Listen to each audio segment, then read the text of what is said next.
Ռուսաստանը Հայաստանի համար բարեկամ երկիր է, այս կարծիքին է Նիկոլ Փաշինյանը։ Շուտով գնալու եմ Ռուսաստան, մենք կապերը պահում ենք, Armenpress-ի փոխանցմամբ ասել է Փաշինյանը Երևանում քաղաքացիների հետ շփման ընթացքում, արձագանքելով քաղաքացիներից մեկի դիտարկմանը Ռուսաստանի հետ կապերի վերաբերյալ։ Հիշեցնենք, մարտի 23-ին տեղի էր ունեցել Նիկոլ Փաշինյանի հեռախոսազրույցը Վլադիմիր Պուտինի հետ։ Զրուցակիցները քննարկել էին երկկողմորակարգի հարցեր ու պայմանավորվել առաջիկա հարմար առիթով քննարկումը շարունակել հանդիպման ձևաչափով։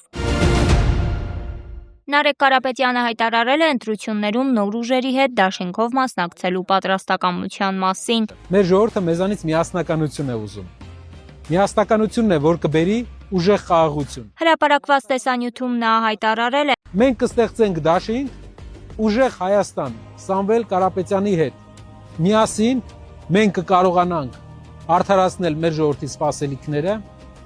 եւ լուծել մեր ազգի առջև ծառացած խնդիրները։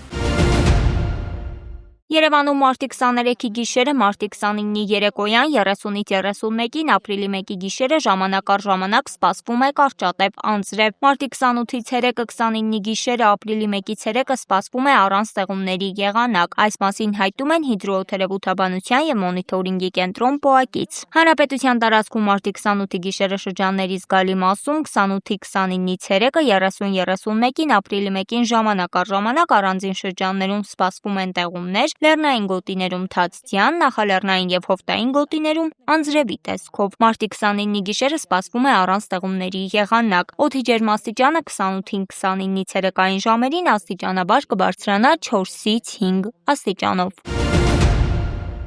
Մարտի 27-ից 28-ին Սյունիքի մարզի օպերատիվ կառավարման կենտրոնը հազանգեր են ստացվել քարաթափումների վերաբերյալ, դեպքի վայր են մեկնել ՆԳՆՓՑ մարզային փրկարարական վարչության հրշեջ փրկարարական ջոկատներից մարտական հաշվարկներ։ Փրկարար ծառայության հաղորդմամբ պարզվել է, որ քարաթափումները տեղի են ունեցել Տաթև-Լծեն ավտոճանապարհի 15-րդ կիլոմետրին, Կապան-Քաջարյան ավտոճանապարհի 7-րդ կիլոմետրին եւ Հալիձորից Սատանի կամուրջ տանող ճանապարհահատվածում։ Ճանապարհը փակվել էր։ Փրկարարներն օպերատիվորեն արձագանքելով իրավիճակին, ոստիկանության պարեկային ծառայության եւ ճանշինի աշխատակիցների հետ համագործակցելով նշված հատվածներում իրավիճակից ելնելով իրականացրել են սահմանազատման եւ քարերի հեռացման աշխատանքներ։ Երթևեկությունը այդ հատվածում վերականգնվել է։ ՆԳՆ համայնքային ոստիկանության եւ ԱԱԾ ծառայողների համատեղ միջոցառումների արդյունքում մարտի 27-ին 3 անձ հայտնաբերվել եւ ներկայացվել են նախաքննական մարմին, որոնք կասկածվում են մարտի 25-ին Ազատության պողոտայում գտնվող շինության ներսում գույք այրելու մեջ։ Այս մասին հայտնում է ՆԳՆ խոսնակ Նարեկ Սարգսյանը։ Հիշեցնենք, որ մարտի 25-ի երեկոյան ժամը 19:12-ին ՆԳՆՓՑ-ն հազանգ էր ստացել, որ հրդեհ է բռնկվել Երևանի Ազատության պողոտայի 19 հասցեում գտնվող նախկին կանաս մշակույթի տան չգործող 4 հարկանի շինությունում։ Հրդեհը կարողացել են մարել ավելի քան 4.5 ժամ հետո, ժամը 23:44-ին։ Հրշեջ փրկարարներին հաջողվել էր կանխել հրդեհի տարածումը դեպի շինության առաջին հարկ եւ հարակից բնակելի շենքեր, սակայն շենքը վերածվել էր մոխրակույտի։ Ավելին իմանալու համար հետևեք Պանորամայի եւ բաժանորդագրվեք մեր ալիքին։